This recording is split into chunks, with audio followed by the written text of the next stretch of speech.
مجھے ایک شخص ایک دن کہنے لگا کہ مولانا آپ کو اللہ سے ڈر نہیں لگتا؟ میں نے کہا لگتا ہے۔ کہتے ہیں پھر تصویر بنواتے ہیں، کیوں بنواتے ہیں؟ میں نے اسے کہا آپ کچھ دنوں پہلے جزیرۃ القمر گئے تھے؟ کہتے جی ہاں۔ میں نے کہا کیوں؟ کہتے افریقہ کے اس جزیرے میں 7 ماہ لگانے گیا تھا۔ میں نے کہا آپ کو اللہ سے ڈر نہیں لگتا؟ کہتے بھائی میں تبلیغ کے لیے گیا تھا۔ میں نے کہا میرا جواب دیں، ہاں کریں ڈر لگتا ہے تو ہاں کریں، نہیں لگتا تو نہ کریں، میں دوسری لائن نہیں پکڑنے دوں گا، میں اسٹیٹ وے آدمی ہوں۔ اللہ سے ڈر لگتا ہے؟ کہتے لگتا ہے۔ میں نے کہا پھر آپ تصویر کھنچوا کر کیوں گئے جزیرۃ القمر؟ کیا بغیر تصویر کے پاسپورٹ بنوایا تھا؟ ویزا جو لیا ہے افریقہ کی ایمبیسی سے، وہاں کے ایمبیسیڈر نے آپ سے آپ کی پکچر ایک نہیں 2-4 مانگی ہیں۔ کیوں؟ آپ نے وہاں کیوں تصویریں دے دی ہیں؟ مولانا وہاں تک کلمہ پہنچانا تھا۔ میں نے کہا کیوں؟ کوئی لازمی ہے؟ اللہ کے دربار میں کل کہہ دینا کہ میرے مولا میرا جی چاہتا تھا میں جزیرۃ القمر میں جا کے لوگوں کے پاس کلمہ پہنچاؤں، لیکن یہ لوگ گناہ کراتے تھے۔ اشد الناس عذابا یوم القیامت المصورون، جو مجھے سناتے ہو کہ سب سے زیادہ عذاب اس کو ہوگا قیامت میں جو تصویریں کھنچواتا ہے، تو اللہ یہ مجھے سب سے زیادہ عذاب والے کام تصویریں کہتے تھے، میں نے لہٰذا تصویر بھی نہیں کھنچوائی، پاسپورٹ بھی نہیں بنوایا، میں نے کلمہ نہیں پہنچایا، اللہ مجھے اس بات سے ڈر لگتا تھا۔ اللہ کو کہہ دینا کیوں کھنچوائی ہے تصویر؟ اور پھر صرف یہیں نہیں کھنچوائی، ہر جگہ کھنچوائی ہے۔ آپ جب امیگریشن کراس کیے وہاں لڑکی نے آپ کی تصویر کھینچی ایئرپورٹ پہ، پھر آپ جب جہاز میں جا کے بیٹھے ہیں وہاں وہ ایئر ہاسٹس آپ کے پاس آئی ہے، کوئی ہمارا ساتھی خوائف جس کے پورے تھے وہ تو نہیں آیا آپ کے پاس، آپ نے کیوں کیا یہ؟ میں نے کہا مولانا آپ مذاق اڑا رہے ہیں۔ میں نے کہا خدا کی قسم نہیں اڑا رہا مذاق، میں تم سے سوال پوچھ رہا ہوں یہ کیوں کیا آپ نے؟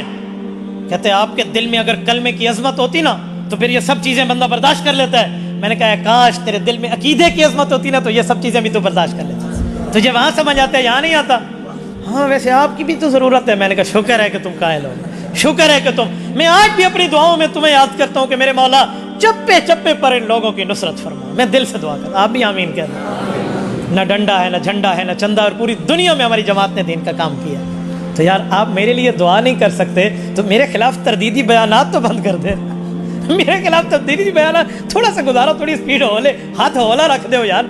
تو یہ ویسر لی امری، یہ اسباب ہے، آپ اللہ سے اسباب مانگیں، اللہ آپ کو، ہاں اگر میرے پاس یہ پاور ہو کہ میں پوری دنیا میں وداؤٹ ٹیکنالوجی جا سکتا ہوں، مجھے نہیں ضرورت کیا امراض کی، میں وداؤٹ ٹیکنالوجی جاؤں گا۔ میں آپ کو یہاں کارگزاریاں سناؤں نا، آپ کو کارگزاریاں، کیا دارالعلوم امروہہ، کیا سہارنپور کا مدرسے، کیا دارالعلوم دیوبند، کیا جامعہ ازہر مصر کی یونیورسٹیز، اور کیا مکۃ المکرمہ مدینہ منورہ، اور کہاں کہاں تک یہ دین کی دعوت آپ کے اس خادم کی نہیں پہنچی، آپ حیران ہو جاؤ گے۔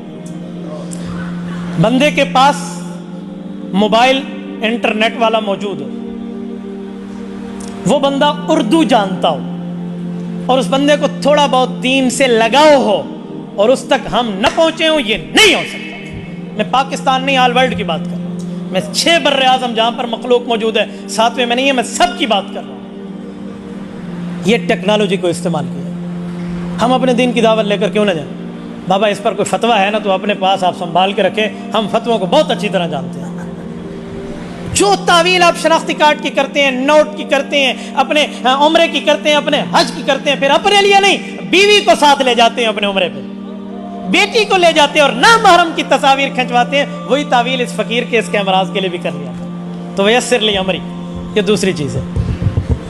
یہاں ایک دفعہ دخل مقدر کروں، ایک مفتی صاحب مجھے کہنے لگے مولانا حج فرض ہے، اس کے لیے یہ اگر غلطی کرتے ہیں تو گناہ ان کے سر ہے، ہم تصویر کھنچوا لیں گے۔ میں نے کہا 2 باتیں ہیں، نمبر 1 عمرہ تو فرض نہیں ہے، کہتے نہیں ہے، تو میں نے کہا پھر کہہ دو کہ عمرہ کرنا حرام ہے جب تک تصویریں مانگی جائیں، فتویٰ دے دو نا، عمرہ تو نفل ہے، والعمرہ تو تطوع، عمرہ تو نفل ہے، عمرے کی پابندی کا اعلان کر دیں۔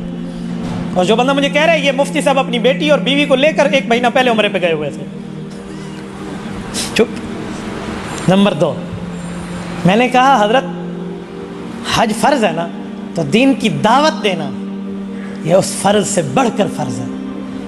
رسول اللہ صلی اللہ علیہ وسلم نے 63 سالہ اسلامی زندگی میں حج 1 بار کیا ہے، اور دعوت کتنی بار دی ہے؟ سورۃ مزمل پہلا رکوع پارہ نمبر 29، رب کائنات فرماتے ہیں ان لک فی النہار سبحا طویلا، اے پیغمبر آپ نے دن میں لمبا تیرنا ہے، سوئمنگ، تیراکی۔ ان لک فی النہار مشیا طویلا نہیں کہا آپ نے چلنا ہے، سبحا طویلا تیرنا ہے۔ مکہ میں کوئی دریا نہیں ہے، مدینہ میں کوئی جھیل نہیں ہے، سوئمنگ پول نہیں ہے، تالاب نہیں ہے، نہر نہیں ہے، تیرا پیغمبر کہاں ہے؟